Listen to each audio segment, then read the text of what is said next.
C'est les sciences que tu fais au lycée, en plus poussé et avec des grosses machines.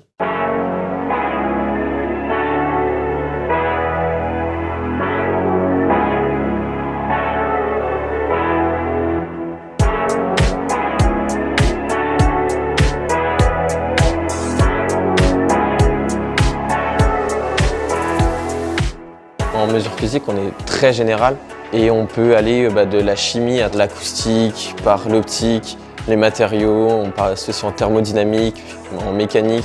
Il y a tellement de choses.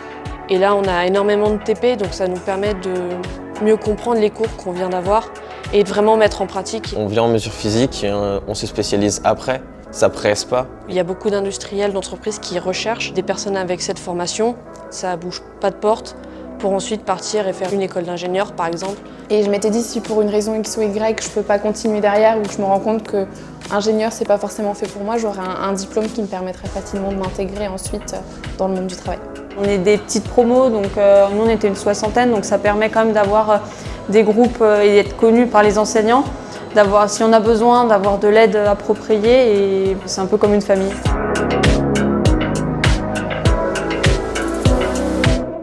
On a la formation initiale et l'alternance. Donc pour moi, en formation initiale, je suis à 100% à l'IUT du Creusot toute l'année. J'ai pas forcément envie de partir directement dans la vie active, mais plus faire une école d'ingénieur. Donc comme ça permet vraiment de me concentrer dessus. À chaque semestre, on a un projet tutoré, mais on est quand même très autonome dans la gestion du projet, des protocoles à réaliser. Pour ma part, je le réalise en collaboration avec ArcelorMittal, ce qui nous permet de travailler dans un vrai centre de recherche. Moi, je suis sur ce qu'on appelle le challenge mesure physique. C'est un challenge qui se passe tous les ans. C'est-à-dire que là, par exemple, nous, on va aller à Montpellier et c'est un projet où, en fait, une sorte de compétition, on doit réaliser des capteurs de nous-mêmes. Vraiment, on doit le construire de A à Z. J'ai fait aussi des interventions près des écoles où on allait présenter les sciences un peu aux plus petits pour essayer un petit peu de leur faire aimer les sciences ou de leur faire en tout cas découvrir. Plus tard aussi, on va avoir des stages. Et c'est à nous de chercher les entreprises, mais ça veut dire qu'on a quand même une liberté sur ce qu'on veut faire. On peut parler avec les industriels pour savoir donc où on va être spécialisé, tout ça. Les entreprises sont à côté, viennent même dans nos bâtiments. On peut leur parler, on peut présenter des CV à n'importe quel moment.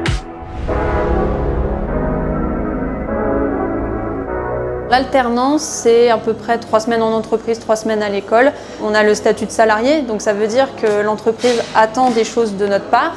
Par contre, quand on se trompe, ils savent qu'on est en alternance, donc on a ce droit à l'erreur. Avoir notre formation et en plus un travail, pour ma part, ça me motive vachement à travailler. Et c'est un plus aussi sur le CV parce que quelqu'un qui a fait de l'alternance, on sait qu'il a déjà connu ce milieu professionnel et qu'il est déjà un peu plus mature aussi peut-être dans ce qu'on peut lui demander. Comme je viens d'arriver, je découvre donc toutes les mesures au laboratoire qualité de chez Michelin.